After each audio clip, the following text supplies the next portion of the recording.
Welcome to the Teach Joyfully podcast, where we talk about all things elementary teaching with some mom stuff thrown in. I'm Lisa Burns, a teacher success coach, veteran elementary teacher, and mom of 5. I'll be your host. Thanks for joining me.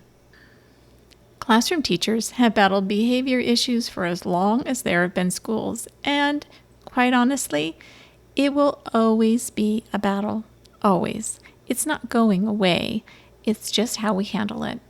Whether you're teaching online, in a blended classroom, or preparing for your next full in-class experience, teaching your students your expectations is important. That doesn't change no matter where you teach or when you teach. So one of my strategies for building community and teaching my classroom management norms is I use picture books. I'm sure you all use some picture books that help teach some things in the beginning of the year, but I teach pretty much everything with a picture book. I do, all the time. In fact, I don't think I know how to teach many things without picture books. It's just become part of my teaching style. Part of that is because I find lessons more fun and engaging with a picture book, and so do students.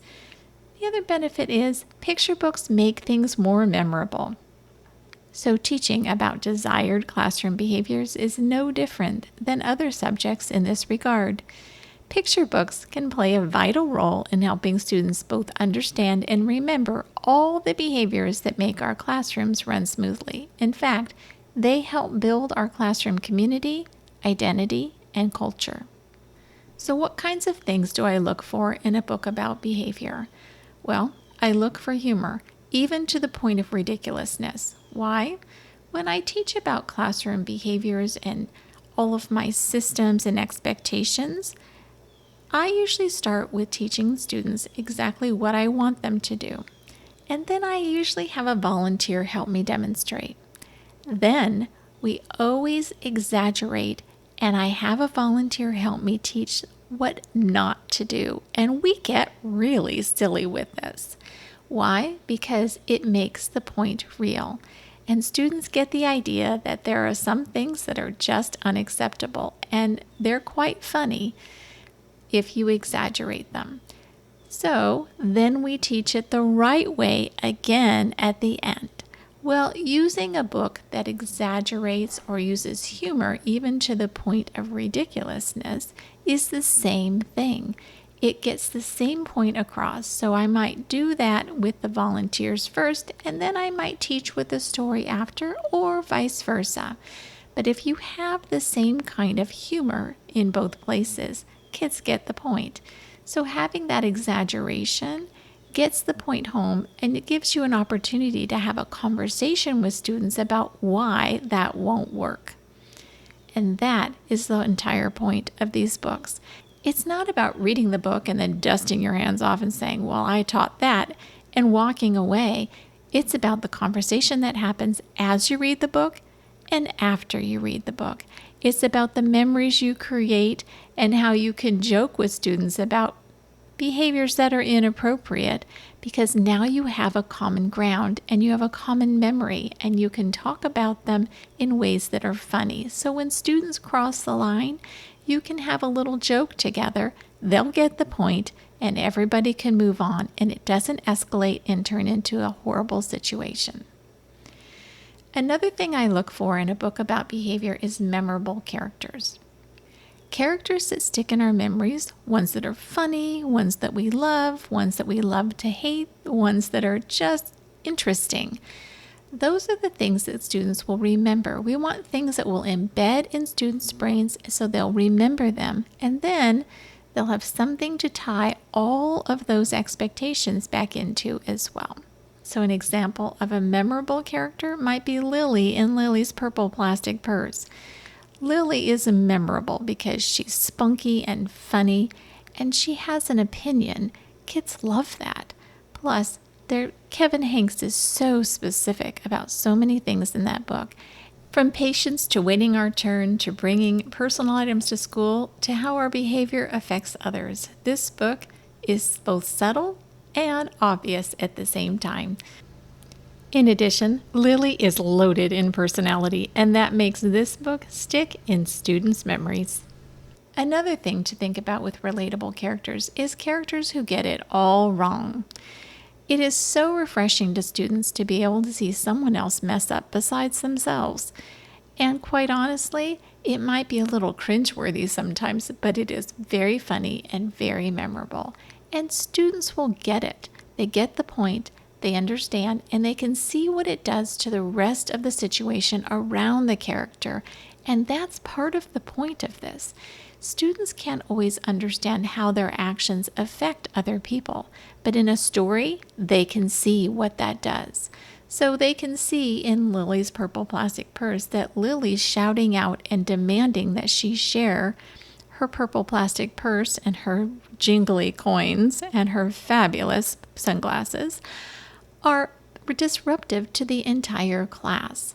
And kids can understand that. They can see that she's going to get in trouble and that this is not appropriate, that this is not the right time to do this, and that there will be a time to do this later on. And just having a little bit of patience will pay off because they had a lot of fun with them at the end of the book. Having relatable problems is something else that I look for in a book about behavior. If the problem isn't relatable, then what good is it? It's fine and dandy to have a book like Don't Eat the Teacher, where you have a character who is literally a shark and literally eats the teacher. That's great and all, except it's not very relatable when it comes to actual behavior in the classroom. It's a lot of fun. Yes, you can relate it back, but it's not a real clear message. We want something that's a little closer to what students actually experience.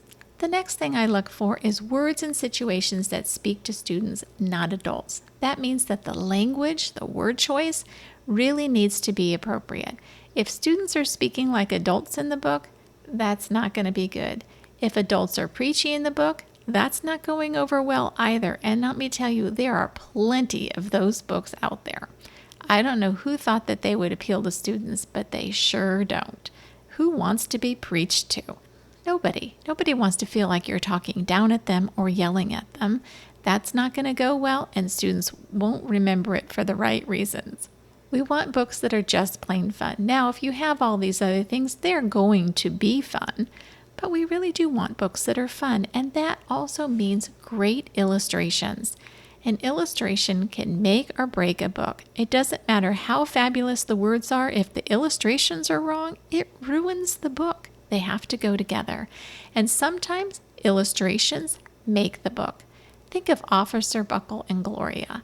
My goodness, that book is not the same book if you take those illustrations out. With Gloria doing all kinds of crazy things in the background, it makes the book. It makes that book hysterical, and without them, the book falls flat. So with that said, I actually have a list of some of my favorite books for teaching classroom behavior for you. I hope you and your students enjoy them as much as I have. You can check out the list. It's in the show notes. Let me share a few right here. If your students always want to be first, then I highly recommend the book Me First by Helen Lester. Helen Lester has an amazing sense of humor, and this book gets the message across. Pinkerton is pink, plumpy, and bound to be first. And let me tell you, does he learn a lesson to this day? My own kids, who are, well, some of them graduated from college, still remember this book. And they remember it quite fondly because, quite frankly, Pinkerton is a hoot. And the message is perfect. Another book I love is Lily's Purple Plastic Purse. Now, this isn't usually on the typical back-to-school roster of books, but I love it. Kevin Hanks has an amazing sense of humor, and Lily is as interrupting as can possibly be because she has something that she wants to share. This is an incredible book about patience and waiting your turn. If you aren't using it at the beginning of the year, you are missing out. Another popular book, and I agree, is Decibella and Her 6-Inch Voice. Decibella has a hard time keeping her voice down, and Julia Cook does an amazing job with this story. Another book is The Name Jar. This is a great one for building community, having students understand how important names are, but also the idea that what we say can hurt people so very deeply. is really an important lesson, and this book gets the message across gently and in a way that students can not only understand, but really take to heart. There are other things that affect our behavior and our classroom culture. Things like being nervous about school starting. Admitting our feelings and dealing with them is a big help in helping children figure out how to have a better school year. Wimberly Worried, First Day Jitters, How to Get Your Teacher Ready, The Pigeon Has to Go to School, and The Kissing Hand are wonderful books to address this. Add in Strictly No Elephants, You Must Bring a Hat, and Can I Play Too? And you have a fairly well-rounded repertoire of books on how to help children figure out how to include others, be kind and generous, and, dare I say it, prepare them to have one of their best years ever. Then round it out with books like Jabari Jumps and The Most Magnificent Thing, and you have students who are prepared to try hard, pick themselves up when they fall, and keep on going. I don't know about you, but that sounds like a win to me. There's tons of great books on the list. Go ahead and grab it in the show notes at www.hopeineducation.com/podcast. So that's it, my teacher friends. Thanks so much for joining me today. If you liked today's episode, I'd love it if you'd go to Apple Podcasts or wherever you listen and leave a review. And while you're there, hit the subscribe button so you'll never miss an episode. Also, you can continue the conversation online with me in my Facebook group, the Teach Joyfully Podcast Community, where elementary teachers can connect, get help, and encouragement for all kinds of education and parenting topics. You can find the show notes and links to all the resources mentioned in today's episode on my website at www.hopeineducation.com/podcast. And remember, a happy teacher is a good teacher. Until next time, teach joyfully and take care of you.